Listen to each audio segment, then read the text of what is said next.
నమస్కారం. తెలుగు వన్ న్యూస్కి స్వాగతం. నేను రూపానందిళ్ళ. మనతో పాటు స్టూడియోలో సోషల్ యాక్టివిస్ట్ శ్రీలీల గారు ఉన్నారు. మాట్లాడదాం. మేడం నమస్తే. నమస్తే అండి. సింగయ్య భార్య లోకేష్ మీద చేసిన కామెంట్స్ గురించి ఆవిడతో మాట్లాడించారా, ఆవిడే మాట్లాడారా అంటే జరిగినప్పుడు ఒకలా మాట్లాడారు, మళ్ళీ అంబులెన్స్లో వెళ్తుండగా ఏదో జరిగిందన్నారు, మళ్ళీ హాస్పిటల్లో మా కుటుంబ సభ్యుల పేర్లు చెప్పారన్నారు. ఏదో జరిగితే మరి ఈవిడ భర్తతోటి ఏమన్నా ఆత్మలు మాట్లాడాయా అంటే జగన్మోహన్ రెడ్డితో మాట్లాడితే కదా అప్పుడప్పుడు అలా ఏమన్నా మాట్లాడారా? అదొకటి. ఇంకొకటి ఏంటి, అప్పుడు నందిగం సురేష్ని అరెస్ట్ చేసినప్పుడు నెక్స్ట్ హోమ్ మినిస్టర్ బేబమ్మ అన్నారు. ఈవిడికి ఏమన్నా నెక్స్ట్ సీఎం మేరమ్మ అనేమన్నా చీఫ్ మినిస్టర్ని చేద్దామనే ఆశలు ఏమన్నా కల్పించారా అనేది? ఖచ్చితంగా చాలా బాగా చెప్పారు. నిజంగా ఈ రోజున వచ్చే కామెంట్స్ కూడా ఈ వీడియోలు చూస్తున్నప్పుడు ఇలాంటివే చదువుతున్నాం. ఏం జరుగుతుంది, ఏం జరగబోతుంది, అసలు ఏం చేస్తున్నారు ఈ జే బ్యాచ్ ఎంత అని చూస్తే, మరి జూన్ 18వ తారీఖున ఏదైతే నాగమల్లేశ్వరరావు అనే ఒక బెట్టింగ్ రాయుడు విగ్రహావిష్కరణ అంటే సంవత్సరం తర్వాత, దాదాపుగా 13 నెలల తర్వాత జగన్మోహన్ రెడ్డి ఎందుకు ఈ కార్యక్రమాన్ని పెట్టుకున్నారు? రెంటపాళ్ల గ్రామం సత్తెనపల్లి నియోజకవర్గంలో ఏం జరిగింది అంటే మనం చూస్తూనే ఉన్నాం, అన్నీ కూడా విజువల్స్. ఆ రోజు ఎవరైనా సరే ఈ రోజున వీళ్ళు అక్కడ చేపట్టిన కార్యక్రమం, వీళ్ళకి ఇచ్చిన పర్మిషను, మరి వీళ్ళు ఆ పర్మిషన్ని అతిక్రమించి క్రాస్ చేసి ఏ విధంగా ఎక్కువ వెహికల్స్ని తరలించడం, జన సమీకరణ చేయడం ఏమి చేశారు? మరి సాక్షాత్తు జగన్మోహన్ రెడ్డి ముఖ్యమంత్రిగా ఉన్నప్పుడు పరదాలు కట్టుకుని తిరిగాడు. ఎక్కడ ఒక్కరిని కూడా మీట్ అవ్వడానికి ఇష్టపడేవాడు కాదు.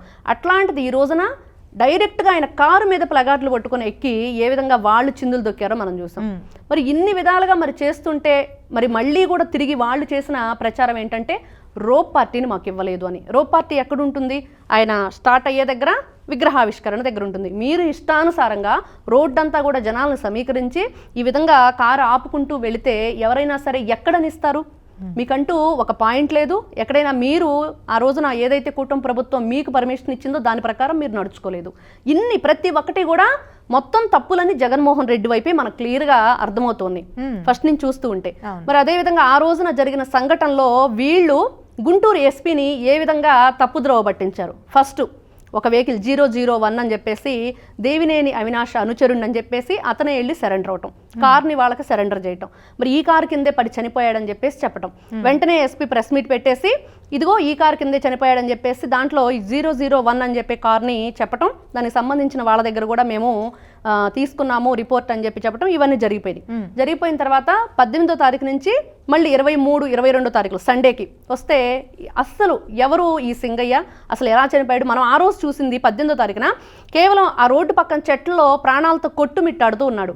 ఎవరితను, ఏం జరిగింది ఎవరికీ తెలియదు. మరి ఎస్పీ పెట్టిన ప్రెస్ మీట్ చూసిన తర్వాత ఓహో పలానా వెహికల్ కింద ఇతను పడ్డాడు అనేది, అది జగన్ కాన్వాయ్లో వెహికల్ అనేది మాత్రమే ప్రతి ఒక్కరికి తెలుసు. అప్పటి వరకు ఎవరు జగన్మోహన్ రెడ్డిని ఏమీ దాని గురించి మాట్లాడలేదు. కానీ 18వ తారీఖు తర్వాత 22, 23 తారీఖులు ఎప్పుడైతే జగన్మోహన్ రెడ్డి సాక్షాత్తు ఆ కారు కిందే అతను పడిపోయాడు, నలిగాడు, ఆ కారు వెళుతుంటే ఎంత ఘోరాతి ఘోరంగా చిదిమేసిందని చెప్పి చూస్తూ ఉంటే మరి ప్రతి ఒక్కరికి కూడా హృదయం ద్రవించే పరిస్థితి ఆ రోజున.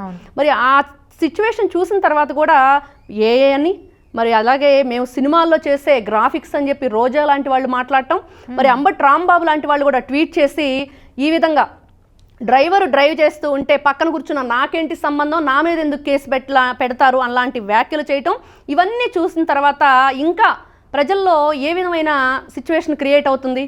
ఏంటి జరిగిందేంటి, మరి వీళ్ళు మాట్లాడుతున్న మాటలేంటి, కూటమి ప్రభుత్వం తీసుకోవాల్సిన చర్యలేంటి? ఇదంతా మన కళ్ళకు కట్టినట్టు కనిపిస్తానే ఉంది. జగన్మోహన్ రెడ్డి డ్రైవర్ ఉన్న కారే అతన్ని తొక్కింది, జగన్మోహన్ రెడ్డి మీదే కేసు ఫైల్ అయింది, ఆ కారే సీజ్ అయింది. మళ్ళీ ఇప్పుడు సడన్ గా లొకేషన్ ఎందుకు తీసుకొచ్చారు అనేది అర్థం కాని విషయం. ఇక్కడ మనం చూస్తే దీంట్లో జగన్మోహన్ రెడ్డి డ్రైవర్ అస్సలు అతను బ్రతుకంతా ఏంటనేది కూడా మనకి తెలిసిపోయింది. 14 సంవత్సరాల నుంచి ఏ విధంగా ఇతనితో నడుస్తున్నాడని. మరి ఇవన్నీ చూసిన తర్వాత ఆ రోజున లూర్దు మేరీ ఏం మాట్లాడింది?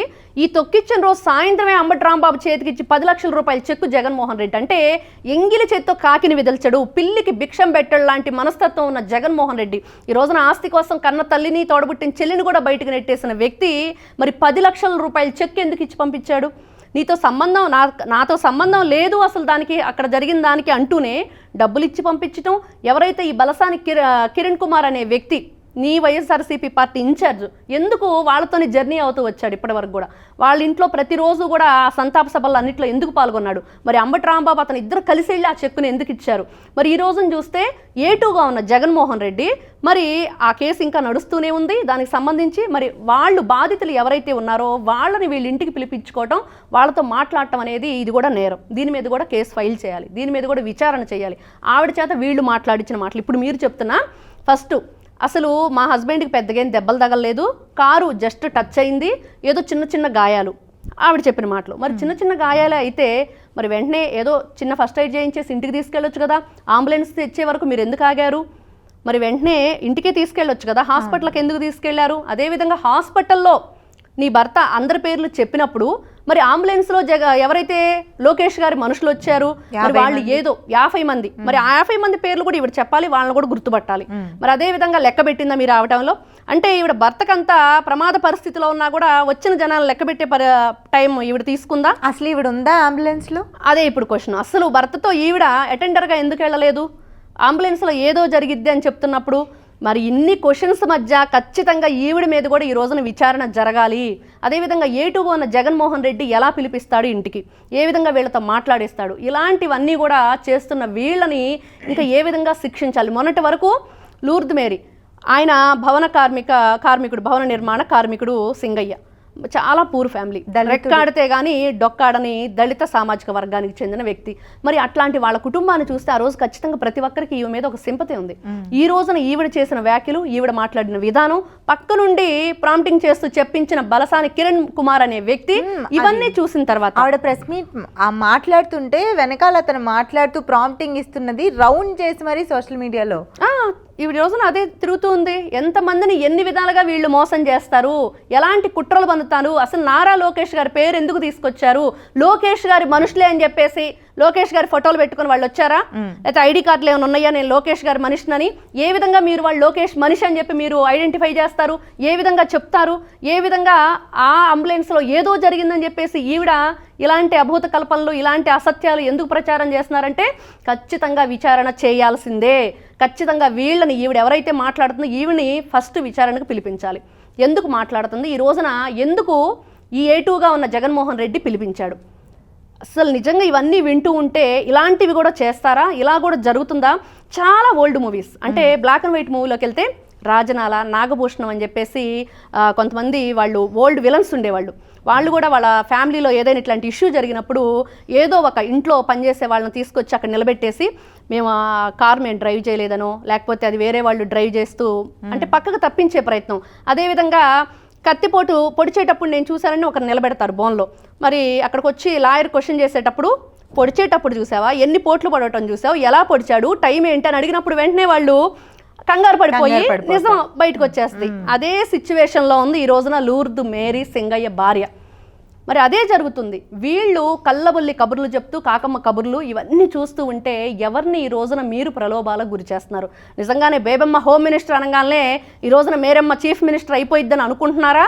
మరి జగన్మోహన్ రెడ్డి కార్యకర్తగా రండి, ఎమ్మెల్యేగా పోండి అంటుంటే ఎమ్మెల్యేగా పోవటం అంటే కారు కింద పడి పోవాలా అని చెప్పేసి ప్రజలు అడుగుతున్నారు. ఇన్ని రకాలుగా ఉన్న నీ చరిత్ర, నీచమైన అంటే ఇక్కడ చూస్తున్నాం జగన్మోహన్ రెడ్డి ఆయన పేపరు, ఆయన టీవీ ఏదైతే ఉందో వీటన్నిటిలో కూడా నారాసుర రక్త చరిత్ర అని రాసిన నీచమైన చరిత్ర దగ్గర నుంచి ఈ రోజున అమరావతి మహిళల, ఆంధ్రప్రదేశ్ మహిళల పట్ల చేసిన అపహాస్యమైన ఏ మాటలు ఉన్నాయో ఇప్పటి వరకు కూడా వాళ్ళ ఛానల్ ఎట్లాంటివి క్రియేట్ చేసింది, ఏ విధంగా ఎప్పుడు కూడా ఆ పేరు అబద్ధానికి నిలువెత్తు సాక్ష్యంగానే నిలిచిపోయింది తప్పించి ఏ రోజు కూడా ఒక్క నిజాన్ని కూడా ఈ రోజు కూడా చెప్పలేదు.